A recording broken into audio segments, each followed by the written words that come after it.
pasangan Capres 01 mungkin bisa koalisi dengan pasangan Capres 02 gitu ya, partai pengusungnya ya, juga dengan pasangan Capres 03. Kan Pilpresnya udah selesai ya, dan nanti tinggal nunggu gugatan di MK. Apakah nanti dikabulkan oleh MK sehingga nanti ada putaran kedua misalnya begitu kan? Dan ya memang akan lebih mudah ya komunikasi dengan teman koalisi kemarin ketika Pilpres. Tapi saya kira masing-masing daerah kan ada dinamikanya sendiri-sendiri.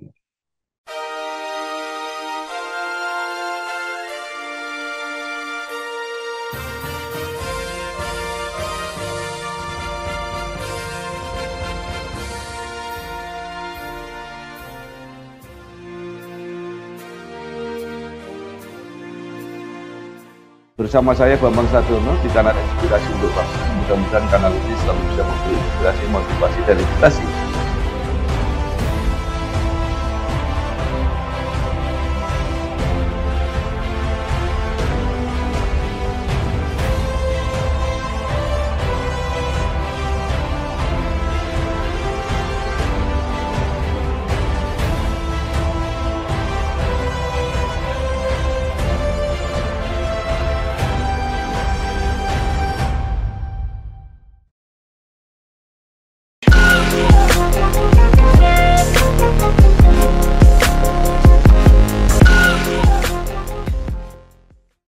Assalamualaikum warahmatullahi wabarakatuh. Salam. Bersama saya Bambang Sadiono di kanal Inspirasi untuk Bangsa. Mudah-mudahan kanal ini selalu bisa memberi inspirasi, motivasi, dan edukasi. Kami sedang mempersiapkan beberapa video wawancara untuk ikut menyambut pilkada serentak, termasuk pemilihan gubernur dan wakil gubernur Jawa Barat tahun 2024-2029. Saat ini saya sudah bersama dengan salah seorang tokoh Jawa Barat, yaitu Bapak Dr. Haji Haru Suwandaru, SSI, MSI. Beliau adalah Ketua DPW PKS Jawa Barat. Apa kabar, Kang Haru? Saya Pak Bambang, Alhamdulillah. Ya. Pak Haru ini lahir di Tasikmalaya 29 Juni 1975, menyelesaikan S1 dan S2 di ITB, kemudian S3 di Unpad. Nah, ini nanti mungkin Pak Haru bisa ceritakan secara singkat sampai sekarang posisinya sebagai Ketua DPW PKS Jawa Barat. Silahkan, Kang Haru. Ya, terima kasih Pak Bambang. Ya, Alhamdulillah saya kira hasil dari proses-proses ya perjalanan sebelumnya. Ya, sebelumnya saya sekarang di DPD Provinsi Jawa Barat, sebelumnya di DPRD Kota Bandung 2 periode ya. Dan sebelum di DPW saya juga sempat di kepengurusan DPW, sempat jadi wakil ketua, kemudian juga sempat jadi ketua bidang kepemudaan gitu ya. Sebelumnya di DPD PKS Kota Bandung sebagai ketua, dan sebelumnya juga sempat jadi pengurus ya, sebelum jadi ketua. Jadi saya jadi ketua tahun 2006, sebelumnya aktif sebagai pengurus dari tahun 2000 ya. Jadi saya kira sebuah perjalanan panjang bagi saya selama Partai Keadilan Sejahtera ini ada gitu ya. Sebelumnya saya mau jadi dosen sehingga ngambil S1 S2 jurusan biologi, dan kemudian keburu jadi ketua partai ya. Sehingga nggak saya teruskan gitu karir di kampus ya. Karena 2009 saya masuk ke DPRD. Demikian Pak Bambang. Ya, baik, Kang Heru. Nah, sekarang terakhir bagaimana apa hasil Pileg 2024 dan posisi PKS Jawa Barat? Ya Alhamdulillah 2024 kita di pusat dari 13 berkurang satu ya jadi 12. Kemudian di provinsi berkurang dua dari 21 jadi 19. Kemudian di kota kabupaten ada peningkatan ya 3 kursi. Jadi 180 kursi sekarang. Ada 7 kota kabupaten, PKS sebagai pemenang pemilu nomor satu, ya. Jadi ketua DPD-nya dari PKS. Kemudian ada 8 kita posisi wakil ketua DPRD. Jadi saya kira masuklah di 3 besar, 4 besar gitu ya untuk 12 kota kabupaten gitu di Jawa Barat dari 27. Gitu. Demikian hasilnya, Mas.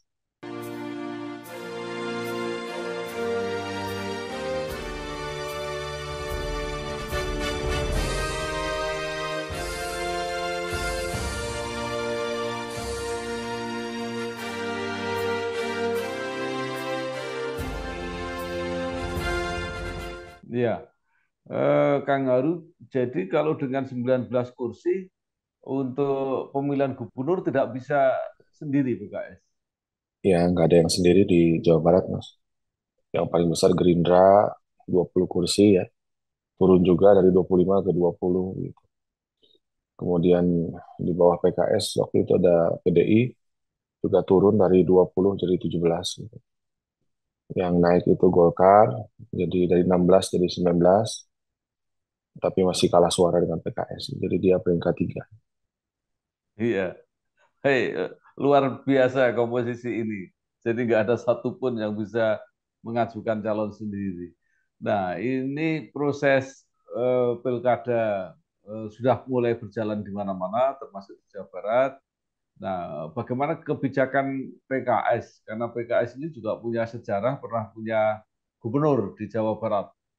Apakah sudah mempersiapkan calon-calonnya, Kang Haru?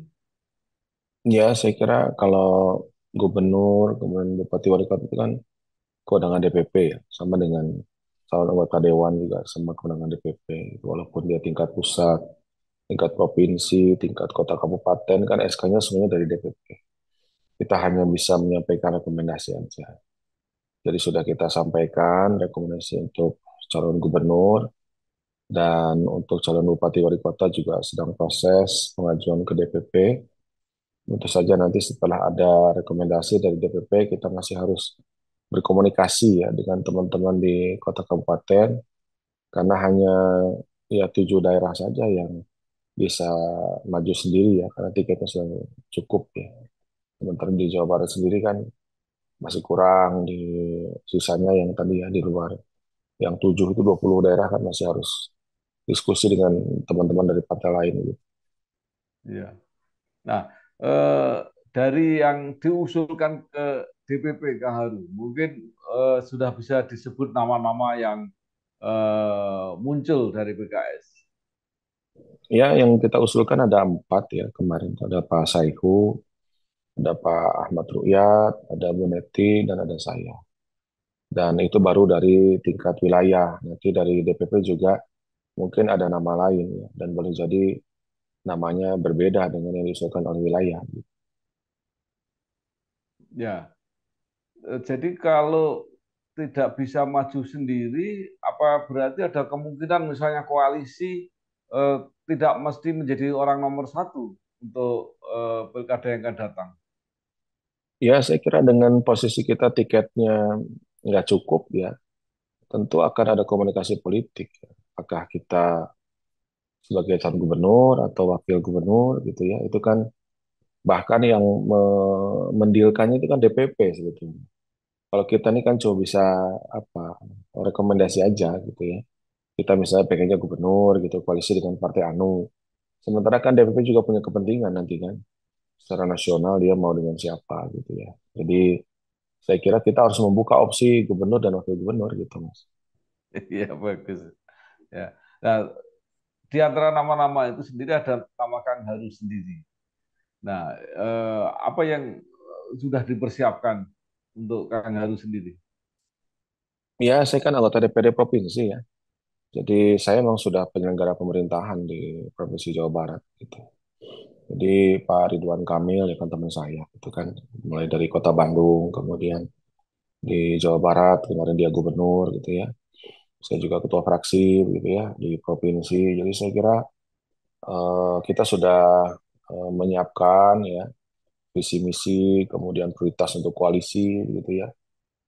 Posisinya kira-kira dari masing-masing partai itu siapa saja tokoh-tokohnya begitu ya. Ya sedang akan kita mulai ngobrol lah karena sebagian besar partai juga posisinya sama ya, masih belum satu nama dari masing-masing partai, masih masih beberapa nama gitu.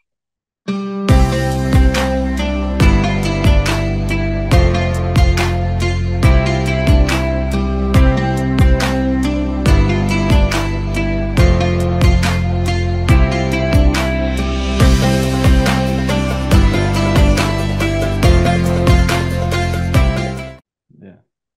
Nah, Kang Haru, apakah eh, Pilpres 2024 punya pengaruh terhadap nanti komposisi konfigurasi pencalonan ini?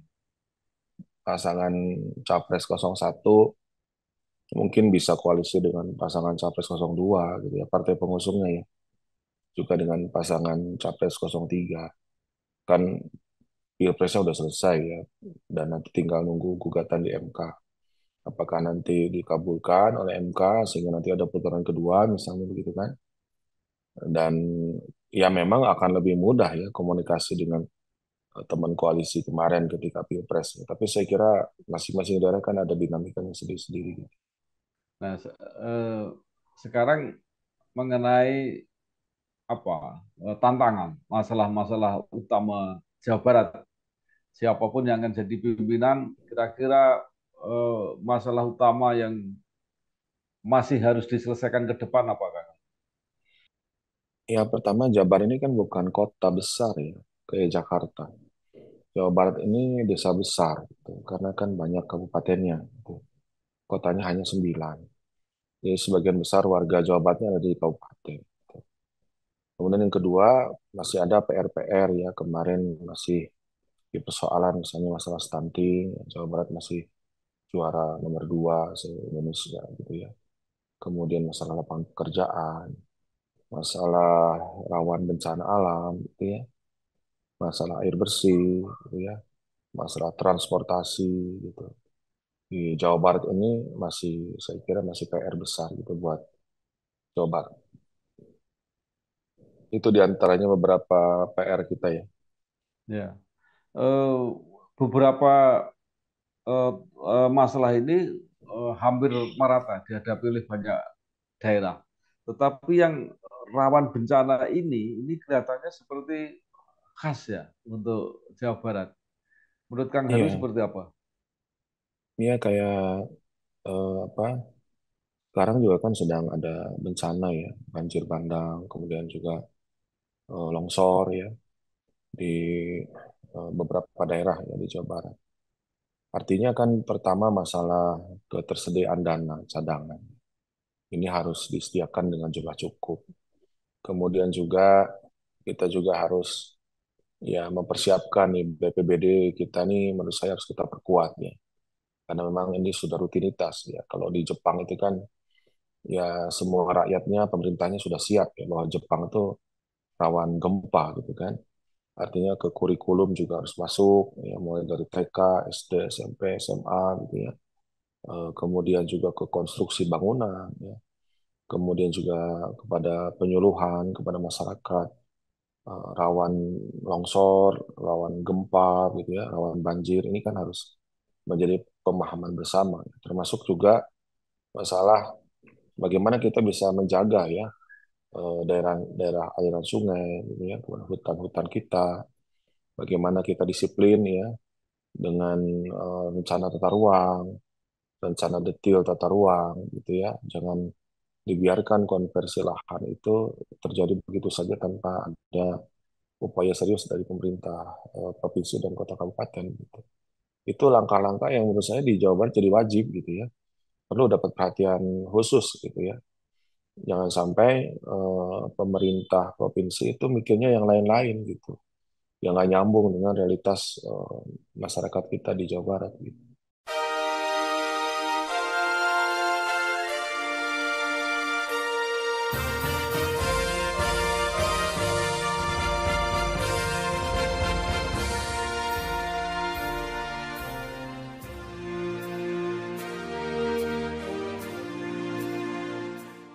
Nah, selama ini menurut Kang Haru ya, apa saja karya-karya atau prestasi atau program para gubernur sebelumnya, termasuk petahana saat ini, yang cukup layak kalau itu dilanjutkan. Ya, saya kira kan kalau dulu ada istilahnya itu apa GBHN ya, kemudian diganti dengan RPJPN, Rencana Pembangunan Jangka Panjang Nasional, kemudian ada Rencana Pembangunan Jangka Panjang Daerah, gitu ya, provinsi, Rencana Pembangunan Jangka Panjang Daerah Kota Kabupaten, ya. Sebetulnya kan itu upaya supaya perencanaan itu tidak masing-masing, ya, tidak sendiri-sendiri. Tentu kepala daerah juga punya hak, ya, dia mengusung visi misi yang akan nanti diwujudkan dalam bentuk RPJMD begitu. Tapi saya kira ya saya masih melihat antara eh, Pak Ahmad Heriawan dengan Pak Ridwan Kamil ini ya ada yang nyambung, ada yang nggak nyambung juga ya. Misalnya masalah infrastruktur ya, itu banyak di zaman Kang Aher, tapi zaman Kang Emil mungkin arahnya tidak ke situ. Kemudian Masjid Al-Jabar itu diteruskan sama Kang Emil gitu ya. Tapi menurut saya, baik dari masa Pak Ahmad Heriawan, masa Pak Ridwan Kamil, saya kira kita harus secara serius tadi bagaimana mengatasi masalah-masalah yang dihadapi oleh Jawa Barat. Misalnya tadi masalah stunting, ya, masalah kemiskinan ekstrim, sehingga nanti instrumen bantuan keuangan ini kan harus juga sungguh-sungguh diarahkan ke penyelesaian masalah ini. Tentu saja nggak bisa sendiri, harus dengan DPRD juga. Kemudian juga masalah penyediaan air bersih, masalah lapangan pekerjaan, gitu kan, ini jadi masalah serius gitu ya.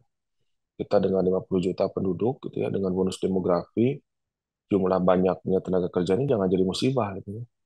Jadi banyak pengangguran. Mestinya harus kita memiliki angkatan kerja yang cukup gitu. Artinya anggaran pemerintah yang terbatas ini harus menjadi stimulan agar ada investasi gitu ya, pembukaan lapangan pekerjaan, kegiatan-kegiatan yang padat karya gitu ya.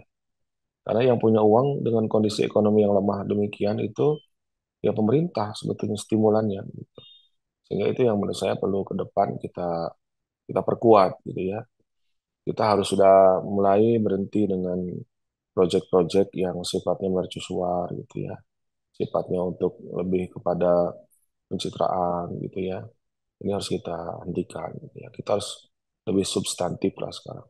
Apalagi nanti ke depan alokasi PAD begitu itu kan akan 70% ke daerah dan provinsi hanya tinggal 30%. Jadi kewenangan pengelolaan dana akan besar di kota kabupaten dibandingkan dengan provinsi. Tentu provinsi harus memerankan peran sebagai ya koordinator, ya supervisor gitu ya. Supaya Jawa Barat ini kan terdiri dari 27 kota. Jadi nggak ada kata baik Jawa Barat itu kalau kota kabupatennya nggak baik. Jadi masing-masing harus punya program prioritas ya yang terorkestrasi. Jangan sampai karena beda partai politik ya masing-masing begitu akhirnya jadi ada ekosektoral antara daerah gitu. Ini yang menurut saya perlu kita perbaiki ke depan. Ya, jadi eh, kalau PKS siapapun orangnya atau Ya, dimanapun posisinya, apa gubernur apa wakil gubernur, tadi kira-kira program-program prioritas tadi sudah dikemukakan oleh Kang Haru, kira-kira seperti itu. Nah, saya ingin bertanya begini. Sekarang ada fakta baru di dunia politik kita bahwa gubernur-gubernur itu sekaligus juga potensial menjadi calon presiden. Ini pengalaman kita 2024 aja sudah ada dua gubernur yang ada di situ. Nah, sebenarnya eh, bagaimana potensi antara Jawa Barat dan DKI? Karena ada yang mengatakan jadi gubernur DKI itu lebih prospektif untuk jadi calon presiden. Tapi kalau menurut saya sih sama karena buktinya dari Jawa Tengah juga bisa. Gimana menurut Kang Heru? ya kalau kita kan biasa suka begitu, Mas. Dulu Pak Jokowi wali kota Solo, kemudian jadi gubernur DKI, kemudian jadi presiden, gitu kan. Lalu semuanya ribut begitu ya. pengen jadi wali kota juga, gitu, pengen jadi gubernur juga, kemudian mau jadi presiden juga, gitu ya. Dalam konteks ada proses dari kota ke provinsi ke pusat itu saya kira bagus. Artinya kita punya stok cukup lah, gitu ya. Tapi kan sekarang juga sementara ini kan suara Pak Prabowo lebih besar daripada Pak Anies kan. Kita masih nunggu nih apakah jadi putaran kedua apa tidak, gitu kan. Artinya jalan itu tidak hanya satu, gitu ya. Dan nggak mesti juga semua gubernur kemudian jadi presiden, gitu ya. Bisa juga dari menteri, gitu ya. Atau ya Pak SBY kan dulu dari menteri, kan, bukan dari gubernur. Beliau belum pernah jadi gubernur kan gitu ya. Jadi saya kira ya terlalu terus sederhana lah kalau mengatakan untuk jadi presiden itu harus jadi gubernur gitu ya. Tapi kalau bahwa gubernur salah satu jalan menuju presiden, saya kira bisa saja gitu ya, dan sudah terbukti di Pak Jokowi. Gitu.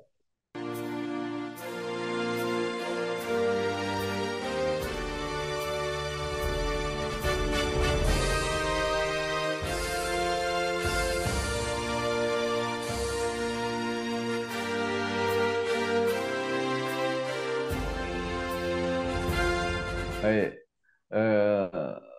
terakhir sekali, mungkin ada saran atau hal yang ingin disampaikan Kang Haru terhadap masyarakat Jawa Barat, bagaimana mempersiapkan diri untuk memilih pemimpin yang paling cocok lah, paling ideal ke depan.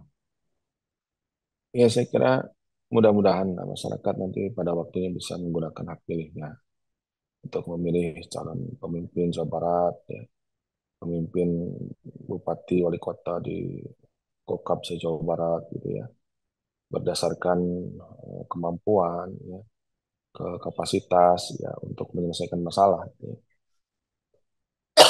Kita sedang tidak mencari artis, ya. Tidak sedang mencari apa ya mungkin apa bakat ya, bukan. Kita sedang mencari pemimpin, gitu ya. Terlepas nanti siapapun yang jadi pemimpin Jawa Barat atau bupati wali kota se-Jawa Barat, kalau menurut saya ya tadi bagaimana bisa menyelesaikan permasalahan kita hari ini, masalah lapangan pekerjaan, masalah sembako yang mahal, masalah pendidikan, masalah kesehatan, air bersih, gitu ya, kemacetan jalan, perumahan. Kita berharap besok siapapun yang jadi pemimpin itu mampu membantu rakyat, kasihan rakyat kita ya. Jangan sampai rakyat kita betul-betul dalam posisi yang ya apa ya, kasihan ya, dengan uang ratusan ribu gitu, lalu menentukan pilihan. Gitu ya. Kemudian juga sebetulnya dia akan bisa gitu, ya, hidup secara terhormat, gitu ya, punya penghasilan. Jangan sampai dia menjadi apa begging society, masyarakat miskin yang peminta-minta, gitu ya, yang kemudian tidak punya pandangan hidup, tidak punya apa cita-cita, gitu ya. Cita-citanya cuma pengen dapat bansos, gitu ya, dapat apa eh, apa kemarin itu ya, ya semacam jaminan sosial 300 ribu per bulan, gitu ya. Kita eh, sedih sebetulnya ya, dan mudah-mudahan pilkada bisa lebih baik ya daripada pileg kemarin yang mungkin menurut saya paling brutal ya dari sejak pemilu yang kita kenal gitu. Ya. Baik, terima kasih sekali Bapak Dr. Haji Haru Suandaru, SSI MSI, Ketua DPP PKS Jawa Barat. Mudah-mudahan apa yang disampaikan bermanfaat untuk kita semua dan bermanfaat Amin. untuk warga Jawa Barat untuk menentukan pilihan pemimpin 5 tahun yang akan datang. Sekali lagi terima kasih Pak Heru. Sama-sama Pak Bambang Ya, ya dengan ya. rekan ya. Wassalamualaikum warahmatullahi wabarakatuh. Wassalamualaikum.